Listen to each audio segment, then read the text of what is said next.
because knowledge belongs to humanity and is the torch which helps to illuminate the world around us. We, the students of middle school, would like to invite you all to witness the knowledge and skill of our torchbearers through the Sci-Tech future, where something incredible is waiting to be discovered.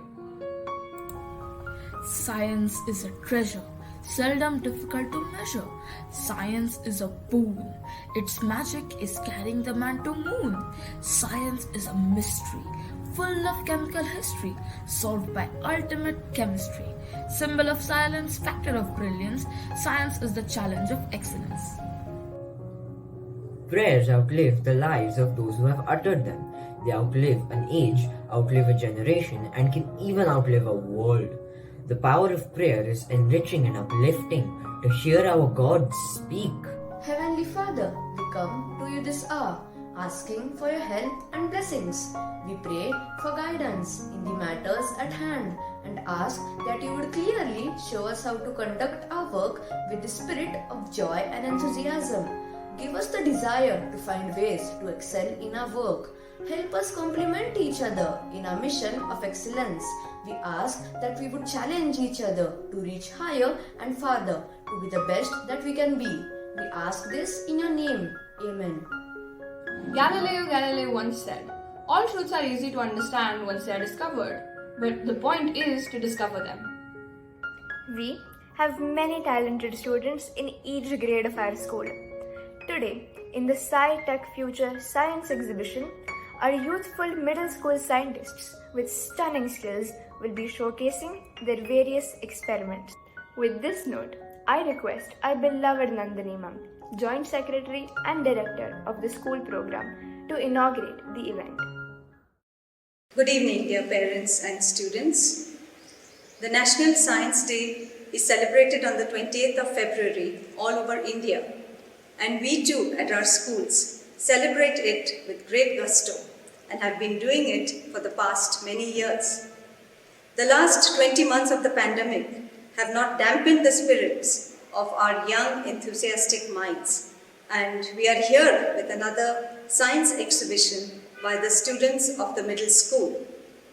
Science promotes, or the learning of science promotes logical thinking, reasoning, and coming to realistic conclusions. And this is our aim when we encourage students to take part in projects, learning processes, and experiments in bringing about the science exhibition for this year. Hearty congratulations to all the students who I'm sure have put up a fantastic display of their activities that they have been working on in the past few months.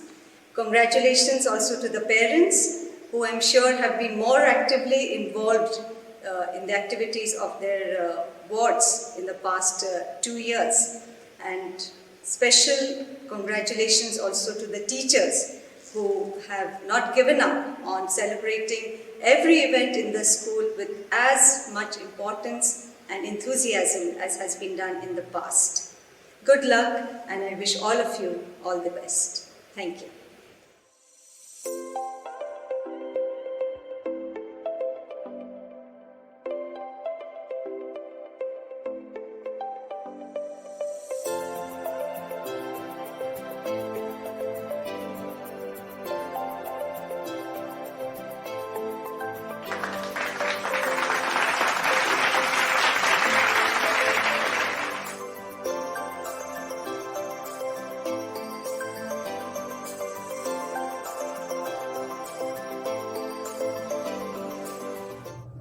Technology is the greatest of God's gifts after life. It is the mother of all civilizations, of arts and of sciences. It is magic even if you know how it is done. With this note, I welcome all of the participants of middle school. What an insightful experience put together by a young scientists. We here at Vikhe Patil Memorial School, Pune, believe in sowing the seed of invention for a better future of our world.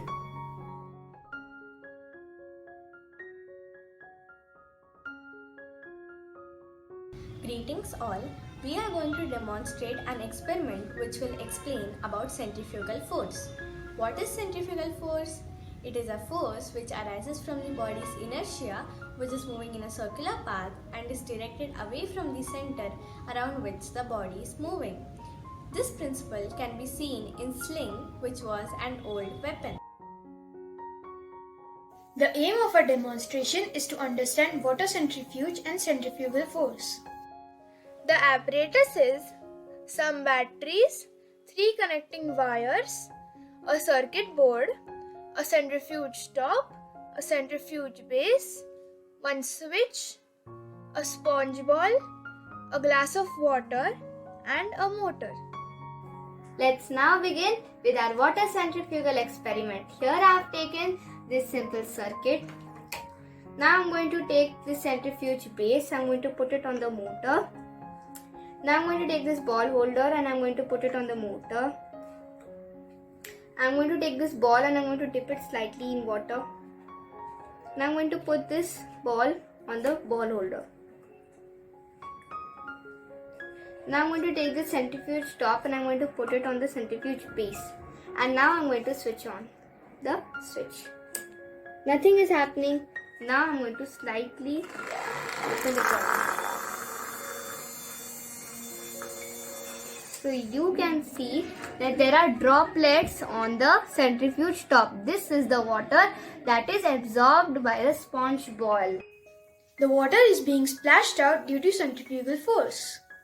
You will observe that once the ball holder starts rotating, it starts splashing water in the centrifuge. This happens due to centrifugal force.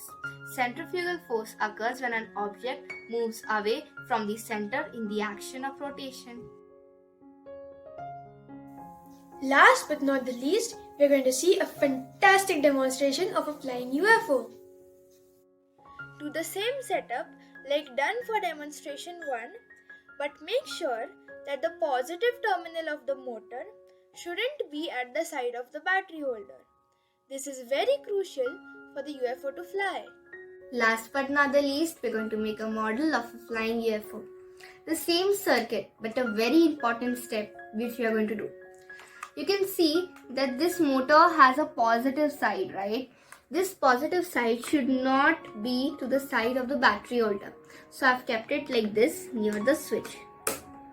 Now I'm going to take this connector and I'm going to connect like this, and like this. After this step, I'm going to take the fan holder and I'm going to put it on the motor. Now, I'm going to take this fan and I'm going to put it like this. And I'm going to turn on the switch. So, wow! The UFO flew! The UFO is flying! Yay! As soon as you turn the switch on, the fan will take off from the machine and fly in the air. This happens because in this direction, the fan is pushing air downwards, which in turn helps it lift from the ground due to its light weight.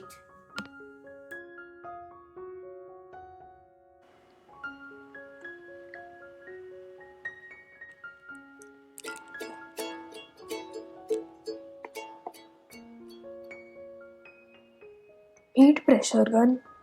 This model shows pressure in the form of heat.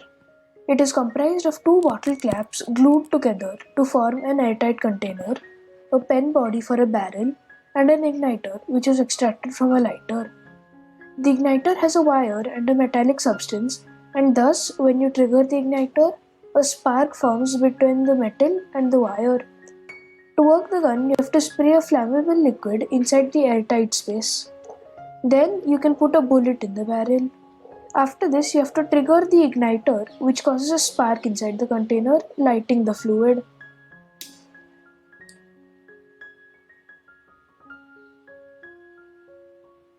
This causes the fluid to turn into heat and gas, which doesn't have space to fill up, since it is in an airtight container with only a limited amount of space.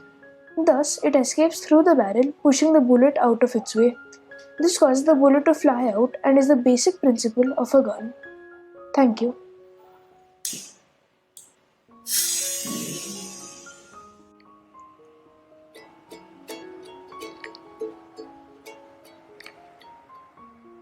air pressure gun? First, we make an air-tight container with the pressure valve and MC. The barrel is made using ball valve pipe adapter. To make the gun work, we have to put a bullet inside the barrel. Then with the pressure valve, we fill in the air in the container using an air pump. This traps air inside the airtight container. When we release the air by rotating the rotary ball of the ball valve, the bullet gets released out with the air. Thank you.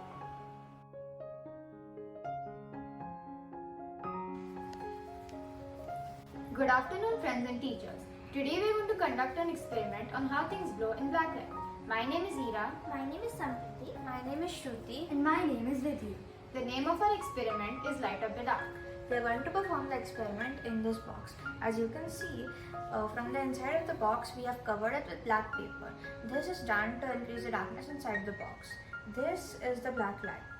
A black light is a light which gives off purplish glow and emits UV light. A black light is also known as UVA light. UV light is not visible to the human eye. In the spectrum, we can only see the 7 colors, that is from red to violet. After violet, there is ultraviolet and X-ray. There are different types of wavelengths of UV lights. We can classify them into 3 types: UVA, UVB and UVC. UVA light is also known as black light and is the least harmful to the human eye. When we shine a black light or UVA light in a dark room, we notice a few things glow. Some of these things are teeth, Vaseline jelly, scorpions, white t-shirts, highlighters, etc. This can be shown with the help of our experiment. Now we are going to see whether plastic glows in black light or not. As we can see, plastic glows in black light. Now we'll try with a few more things. Medicines like vitamin B powder and vitamin A capsules also glow.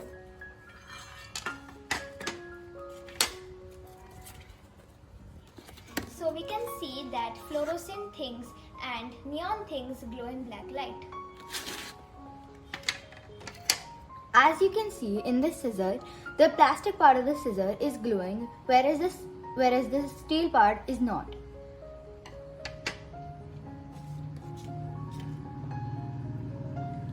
Objects like bananas or spoons do not glow in black light. White paper also glows in black light. Real money is also glows in black light. As you saw, some things glow in black light and some do not. This happens due to the presence of a substance known as phosphor. A phosphor is a thing that emits light in response to some sort of radiation. There are 2 types of phosphors, artificial and natural. Natural phosphors are found in scorpions, whereas artificial phosphors are found in white t-shirts, paper, etc. Black light has various uses. Forensic experts also use black light in crime scene for the evidence of bodily fluids such as fingerprints or blood. As we saw earlier, real money also glows in black light. This was our experiment on how things glow in black light. Thank you. Hello, my name is Maya Chaudhary and my group and I have decided to talk about dispersion of light through a glass prism for the Science Day project. The process of splitting up of a white beam into constituent colors as it passes through a refracting medium is known as dispersion of light. The most familiar example would be a rainbow. Now my friends Kavya, Ritanya and Nitika will explain a little more in detail with the help of some examples. Hello, my name is Nitika. I am going to explain you about dispersion of light. But first, let's understand how you can see blue objects as blue, red objects as red. The red objects reflect red light and the blue objects reflect blue light. So, we can say that an object reflects light that matches the color of the object and it absorbs all other colors of light. Now, let's understand dispersion of light through glass prism. I'm going to explain you about dispersion of light. So, when the white light passes through the prism, the white light disperses into a band of colors known as the spectrum. Now, what happened here? For this, we need the concept of refraction. So, refraction is the bending of light through a denser medium. When the white light passes through the prism, it refracts and splits into a spectrum of colors in the order violet, indigo, blue, green, yellow, orange, and red. Different colors of light have same speed in air, but the moment the white light touches the prism, the speed of the different color changes in the glass prism. Red has the maximum speed and violet has the minimum speed. So because different colors of light bend at different angles due to different speed in glass prism. Newton's color wheel. Light is all of the colors in one. White. When the wheel spins up to the right speed, the colors blend into a near recreation of white light. This white wheel is created because your eyes cannot keep up with the rapid rate at which the individual colors are spinning. Visible light is the small range of electromagnetic energy that the human eye can detect into an image. When the entire spectrum is present, the light appears white in color. When the color wheel spins rapidly, the colors merge into each other very fast. We get white light. Dispersion, the separation of white light into colors or of any other radiation according to frequency, is called dispersion. It is a phenomenon of splitting of white light into its component colors. It is a splitting of white light into its constituent colors due to the refractive index of the surface and the wavelength of the light. If the light entering the prism is not of a single color, then the immersion beam also has different colors arranged in a definite order. So we conclude that light is composed of different colors which have different frequency. Greetings to one and all. It's my indeed pleasure to introduce you to the speakers and contributors that have made efforts to total the project. Sharing knowledge and enhancing your mental horizon. We have me, Vishwajit Ram, responsible for the editing, introductory lines and compilation in a PPT. Archisha for the project idea, model making, explanation, scripts, information. Sriyansh for the explanation. Renu for the model making. And Vipanchi for the application. I'm Vipanchi Somasi and I'll be walking you through what the application of our project is, how useful it is for the world, and what the future holds for all of us in the context of this project. It's time to bring a change and revolution for the youngsters in our nation. A student who is highly confident, good with communication, and has a good grasp in English language is usually preferred. But what if the same qualities comprise in a disabled student? This project is dedicated to the children having locomotion and speech disability. Their difference is one that is important in their lives, yet does not in any way decrease the value of those lives. By using American Sign Language, ASL, we have created such a translator that senses hand and finger movements to produce translated letters, sentences, or words. By using our project models, people will be able to communicate easily, share their opinions, ideas, stories of hope and glee. Through our project, we want to help people overcome their difference, which is considered as a disability. Rightly conveyed, Panchi. In my opinion, the best way to educate a deaf and mute is for the mentor. As soon as they discover that the child cannot speak or hear, they should start or begin to make efforts. By natural signs, the child's mind should be lightened. They should try to make him utter sounds or read from the lips. Or the very next best way is to use technologies, machinery and automation. Our design model is known as the connecting of arms to ears. It is all about conveying verbal messages through mechanic hand for the kids who have locomotion disability or speaking issues. We say that the children are abnormal, but in my very opinion, in my very belief, they are not abnormal. They are just uniquely beautiful. The process is that the reflex sensor can recognize the message and transfer it to the microcontroller, which examines the message. Then the display shows the transmitted text and the electric wire is connected to the Bluetooth and voice amplifier. The voice amplifier makes the voice clear and coherent. Next, the Google speaker translates the words to sound. I think it's a creative and a fresh idea. It's definitely a dumb model, but explains the whole idea, which can really enhance and bring out a whole new somebody out of the disabled and mute. In our respective schools, we always hear that our schools have equality in them, whether it's in the context of gender or whether it's about disability. But I would claim they are always solo and individual in terms of society and social life. They are bitterly called abnormal. Well, indeed they are not. They are just humans like us and belong to this world. We have special schools and programs to help them, but we don't need special schools for them as they are just part of this world and we are a part of them. Let's provide them better automation to have better communicating skills, as is the only hurdle between our heart and theirs. The apparatus which are used in this particular project are two adapters, a switch, a transmitting unit consisting of power supply, a voice module, a transmitter module, a USB program, a display, a speaker or Bluetooth, a voice amplifier and a mobile phone. Thank you.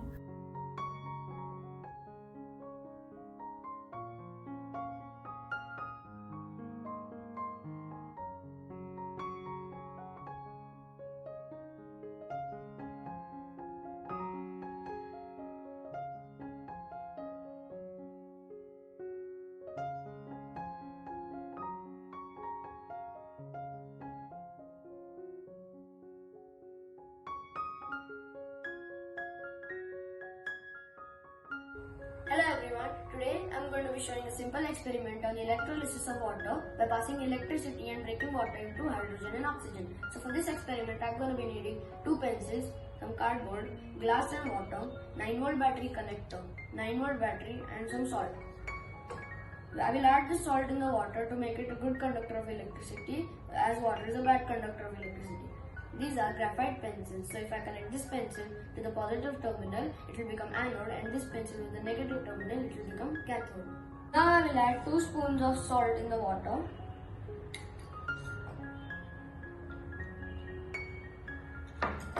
And then I will add 2 pencils in the water such that the tip of the pencil is not in the water. Now I will connect the connectors to the pencils.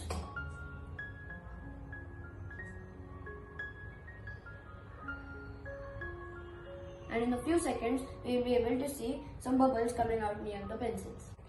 We can see that some bubbles have started coming out near the pencils. So, by passing electricity, we can break water into hydrogen and oxygen. Thank you. Hello everyone, today my group and I am going to tell you something interesting about water turbines. Our group members are Purva Hole, Anushka Kalabade, Path Uttekar, Akshay Borgaonkar and me Hitan Sharma. In the first place, a turbine is a rotatory machine which has the capability to absorb energy from any flowing fluid. This energy is then converted into mechanical or electrical energy to perform useful work. The fluid may be gas in the form of wind, steam, water, etc. Some commonly found examples of turbines are windmills and water wheels. Hi all, this is Anushka Kalade. Today, let's see the working of a water turbine. Principle of working. When a fluid flows through the turbine, there is a drop in pressure at the back edge of each blade that causes the turbine to turn. The water turbines work on the concept of altitude difference. The wicket gates control the flow of water on the turbine blades. The difference between the movement of the stator's and the rotor's magnetic field is called the torque angle. Hydraulic energy produced by these turbines satisfies 12.3% of energy need of India. So turbines were first developed in order to generate industrial power before the invention of electric grids, and today they are generally used to create electric power from potential water energy. It uses kinetic energy created by wheel inside the water to generate electricity. And there are basically 2 types of turbines, reaction turbines and impulse turbines. The classical method is the reaction turbine, and the 2 most common types is the Francis turbine and the Dairy-Ap. Impulse turbine is a relatively modern technology introduced in the late 19th century and popularized in the early 20th century. The main star of it is the Pelton wheel. And the wheel is relatively less powerful and can thus only be installed in relatively low flowing water bodies. However, it can extract the highest amount of energy. Hydroelectricity used by turbines is more effective than fossil fuel. In Norway, 99% of electricity is obtained via water, and out of that, turbines play a crucial role. And primitive water wheels were used by the Han dynasty as early as 200 BC. Amazing, isn't it?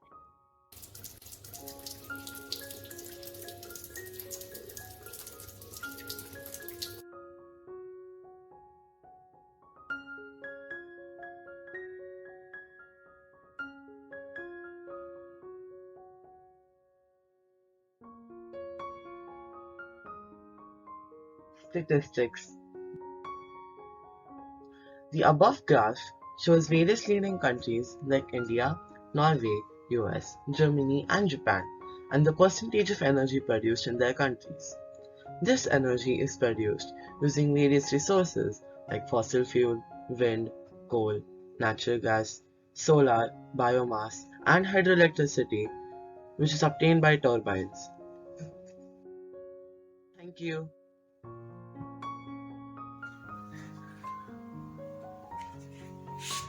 Hello, we are going to present the electric bus wire game.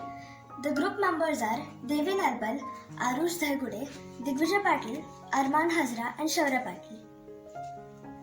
This is the apparatus and this is the circuit diagram. Now my friend Devin will explain the procedure. On a big plywood board, two nails are fixed at approximately 40 cm length. One end of the wire is connected to the buzzer, and the other end of the buzzer is connected to the battery.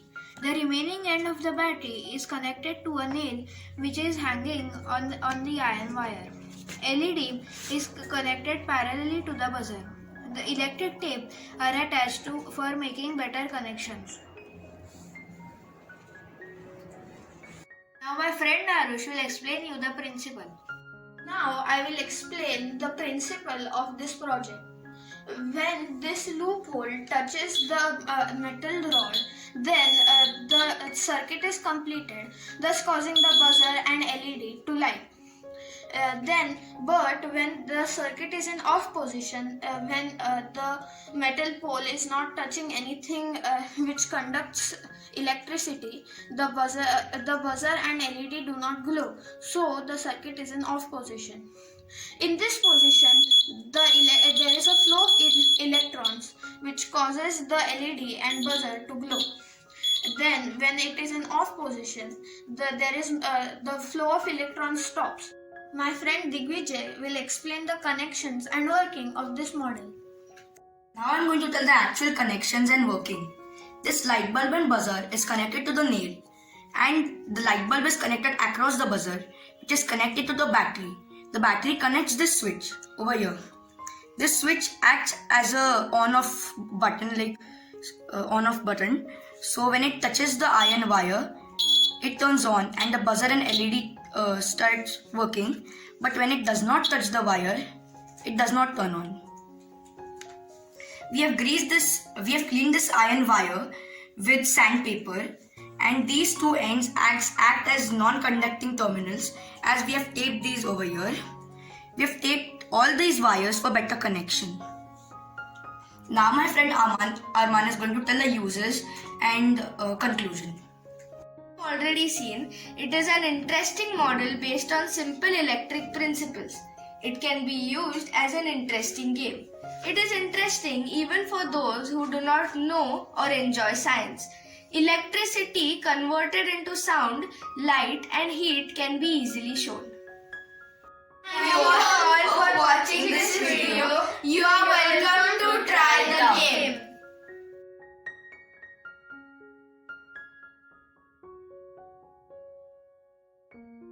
Greetings to all. My name is Kira Shukla, and today me and my group will be telling some information about hydroelectricity.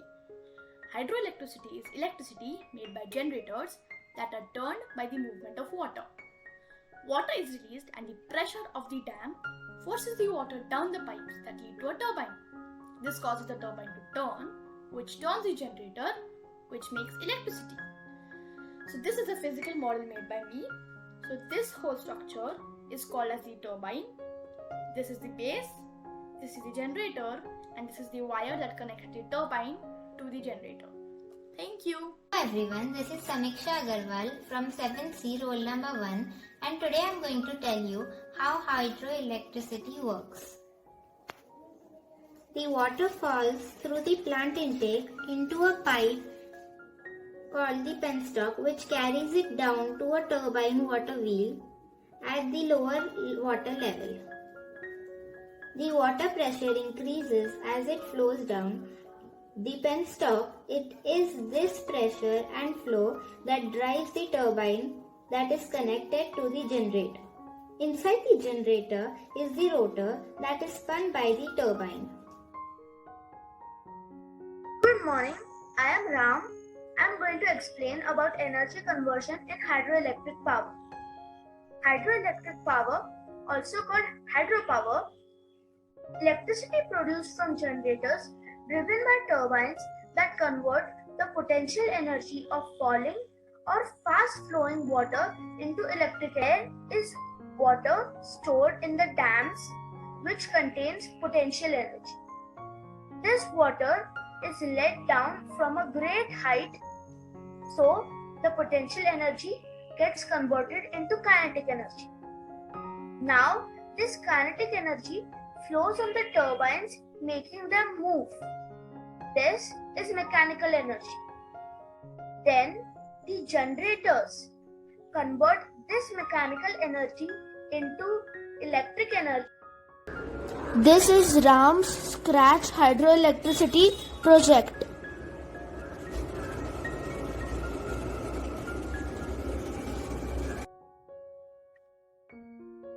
Hello, this is Vihan Davda from Standard 7C. Large electromagnets are attached to the rotor located within coils of copper wire called a stator. As the generator rotor spins the magnets, a flow of electrons is created in the coils of the stator. This produces electricity that can be stepped up in voltage through the station transformers and sent across transmission lines. Thank you. It produces electricity that can be stepped up into voltage through the station transformers and sent across transmission lines. The falling water, having served its purpose, exits a generating station to the tail race where it rejoins the mainstream of the river to continue the cycle of creating clean renewable energy.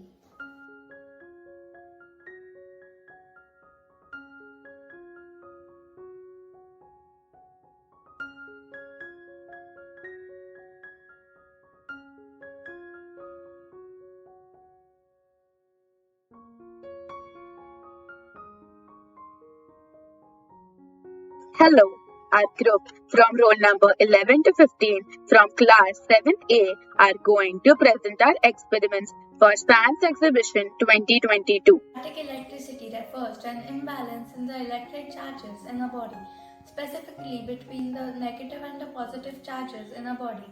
The imbalance is introduced due to physical means. One of the most common causes of static electricity is the contact between solid objects. We also see examples in our daily life, like when we rub the comb into hair and then hold it near small pieces of paper. All the paper pieces get attracted to the comb. For this experiment, we need a balloon inflated with air, some small pieces of paper, and a cloth or napkin. The first step is to stroke the balloon vigorously with the cloth.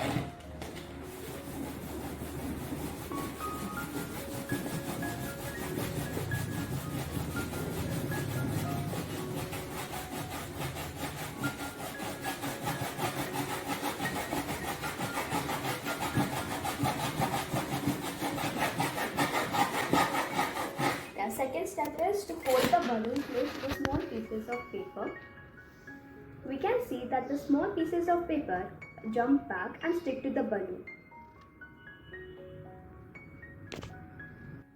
That is because we are moving electrons from one material to another. The electrons don't like each other and try to go away as far as possible. Hence, we can see that static electricity takes place.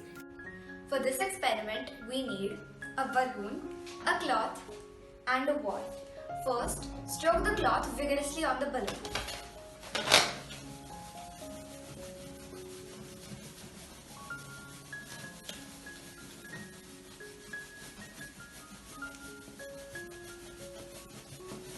Now, let us take the balloon closer to the wall and see what happens.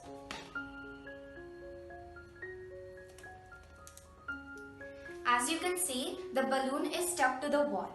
This happens because when we rub the cloth vigorously on the balloon, we electrified the balloon, giving it the power to attract things, almost like a magnet.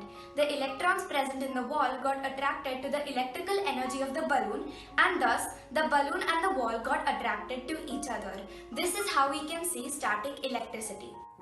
You will need a plastic spoon, some salt and pepper mixture, and a woolen cloth.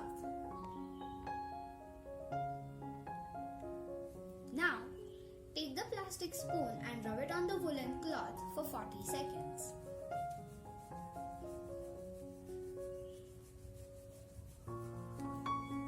Now, put this plastic spoon over the salt and pepper mixture.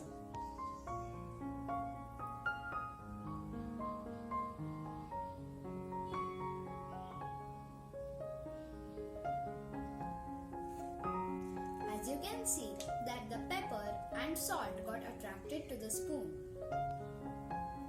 The salt and pepper granules are positively charged. The electrons gained by the plastic spoon when rubbed on the cloth attract the positively charged granules. The pepper is lighter than the salt, thus jumps more easily onto the spoon and gets attracted. This is an example of static electricity. Thank you. We acknowledge the school and teachers for giving us this opportunity. Thank you.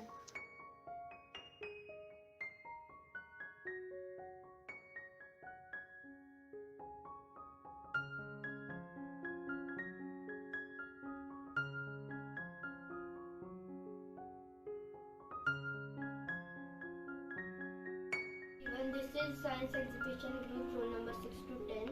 My team members are me, Ishita, Yatharth and Ayush. Now let Ayush show you the model.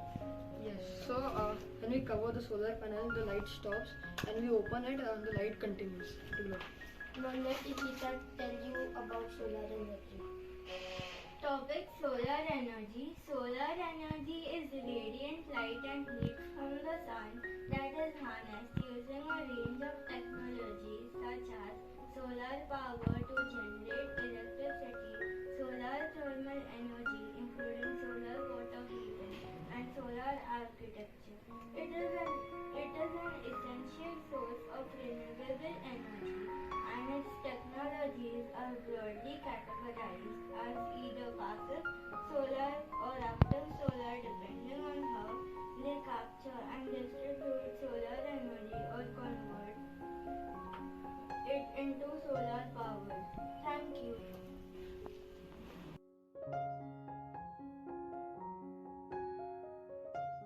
Hello everyone, I am Ayush Subguli from class 7th.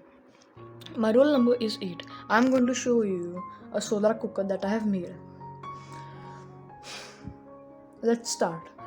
The material sheet used for it is black paper, a big cardboard box, some sticks, and a foil paper.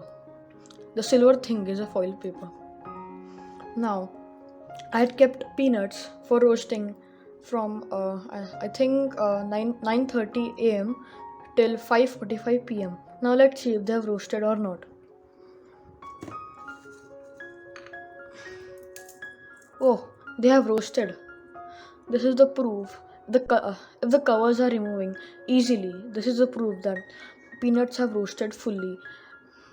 Thank you.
The heart is a fish-sized organ that pumps blood throughout your body.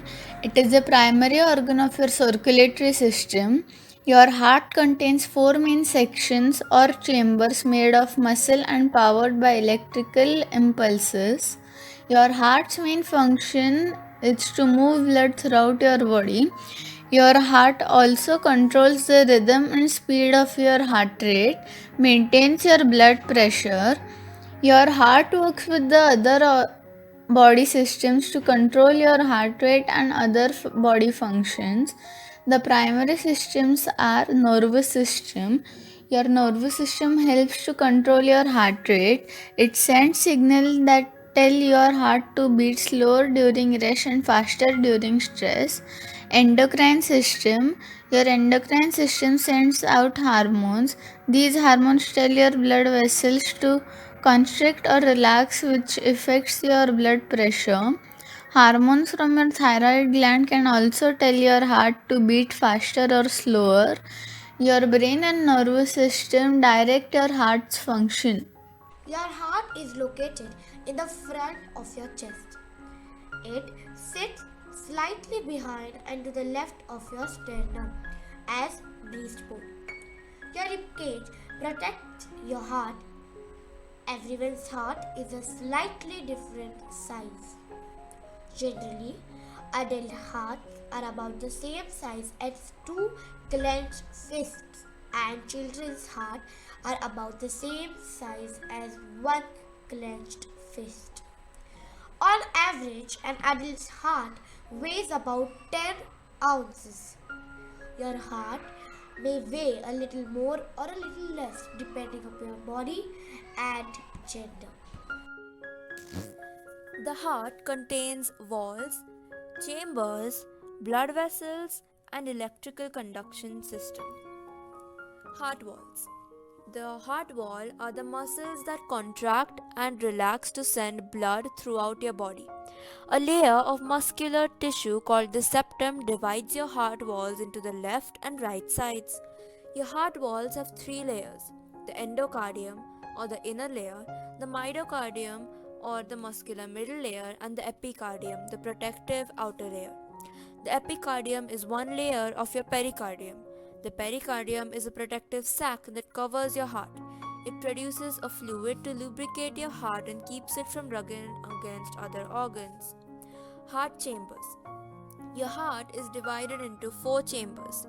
You have two chambers on the top, the atriums, and the two on the bottom, the ventricles, one on each side of the heart. The right atrium.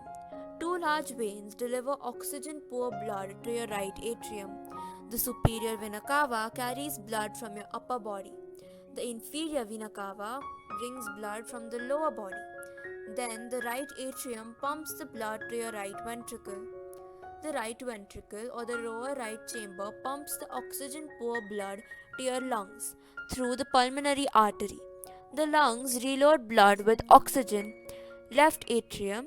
After the lungs fill blood with oxygen, the pulmonary veins carry the blood to the left atrium. This upper chamber pumps the blood to your left ventricle. The left ventricle is slightly larger than the right. It pumps oxygen rich blood to the rest of your body. Heart valves. Your heart valves are like doors between your heart chambers. They open and close to allow blood to flow through.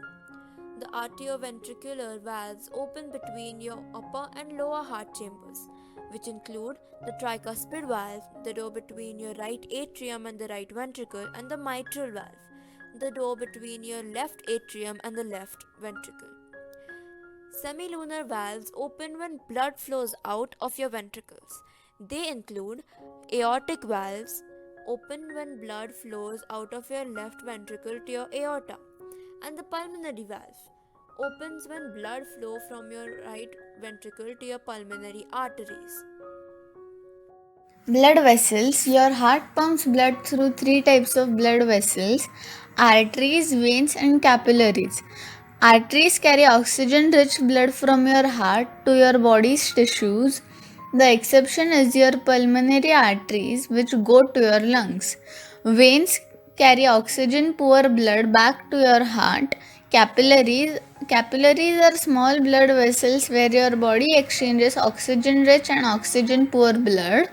Your heart receives nutrients through a network of coronary arteries.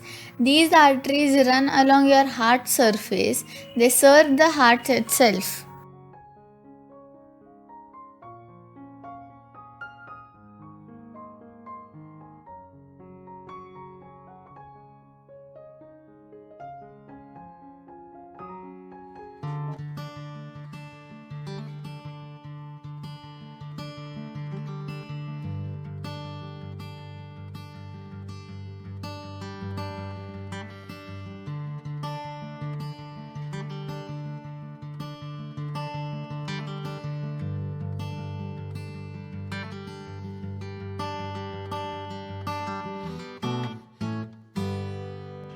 Hello, my name is Neem Korani and I am going to perform a simple activity on electromagnetism. For this activity, we need an electric cell, an iron nail, some paper pins and an insulated copper wire.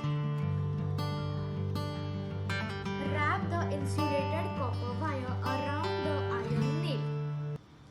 Put its bare ends to the electric cell. We observe that the iron nail acts as a magnet. Now remove the connection. The iron nail demagnetizes. The iron nail acts as a magnet as long as current flows through the circuit. This is called as an electromagnet. As we can switch it on and off, it is also called as a control magnet. Thank you. Hello, I'm Arjun. Today I'm going to show you an experiment related to electromagnetism. So, first we can see that there is a compass on the table and it is pointing towards north direction. See. So, after that we need to take a battery holder which has batteries in it. After that, we need to place a wire, one of the wires, over the compass like this, and then connect both of the wires together like this. So as you can see, the needle of the compass is changing its direction. This shows that when current flows through the wire, there is a magnetic effect which is shown, and so we can prove the magnetic effect as the magnetic needle of the compass is rotating towards the magnetic field. Thank you. Hello friends, this is Amok Damle and today I will be showing you an experiment of magnetic effect of electric current. The apparatus used for this experiment is a Lego model of a crane, a 9-volt battery, an iron nail wrapped with insulated copper wire, iron filings. So, as you can see, this switch is not plugged in. The iron nail does not have any electromagnetic effect. Now, as you can see, it does not attract any iron filings. But when the switch is turned on, it will attract many iron filings, as you can see. Now, this shows the magnetic effect of electricity on this iron nail.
The aim of this project is to help a blind person avoid a car accident. Procedure.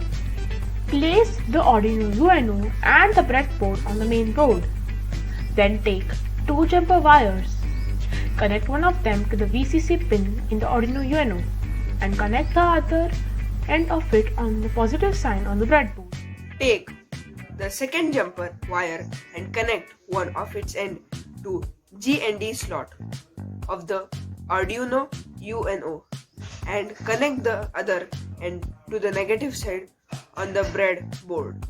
Now take a L293 motor driver and then connect A1 pin to the 7th slot on the Arduino UNO. Now connect the A2 pin to the 6th slot on the Arduino UNO. Now connect the E and A pin on the motor driver to the positive pin on the breadboard. Next, connect the VCC pin to the positive pin on the breadboard. Then connect the GND pin on the motor driver to the negative pin on the breadboard. Then connect the ENB pin on the motor driver to the positive pin on the breadboard. Then connect the B2 pin on the motor driver to the 5th pin of the Arduino UNO. Now connect the B1 pin on the motor driver to the 4th pin on the Arduino UNO. Then take one DC motor and connect its black wire to the MA2 on the motor driver. Then connect a wire to negative V on the motor driver to the negative point on the breadboard. Then take two DC motor and take its black wire and connect it to MBA2 on the motor driver. Then take two DC motors and take its red wire and connect it to MB1 on the motor driver. Now take a joystick and connect the GND pin to the negative point on the breadboard. Now connect the positive 5V point on the joystick to the positive point on the breadboard. Next, connect VRX to the AO pin on the Arduino UNO. Now take a DC buzzer and connect its negative part to the negative point on the Arduino UNO. And now connect its positive pin to the 9 point on the Arduino UNO. Next, connect VRX to the AO pin on the Arduino UNO. Now take a DC buzzer and connect its negative pin to the negative point of the Arduino UNO and connect its positive pin to the 9 point of the Arduino UNO. Now take a ultrasonic sensor. Connect its VCC pin to the positive side on the breadboard. Then connect the trig pin on the ultrasonic sensor to the 12th pin on the Arduino and connect its echo pin to the 11th pin on the Arduino. And finally connect the GND pin to the negative sign on the Arduino. Take a PIR motion sensor. Connect the plus 5V pin to the positive pin on the Arduino UNO. Next, connect the output pin to the second pin of the Arduino. Finally, connect the GND pin to the negative side of the breadboard. Finally, connect the USB cable to the Arduino and do the code as per requirement. When an object comes in front of the car, the buzzer rings. And when an object moves in front of the car, the buzzer starts ringing. Conclusion. This happens because when an object comes in front of the car, the ultrasonic sensors detects it and it gives a signal to the buzzer and it starts ringing. When an object moves in the front of the car, the motion sensor detects the motion and it gives the signal to the buzzer and it starts ringing.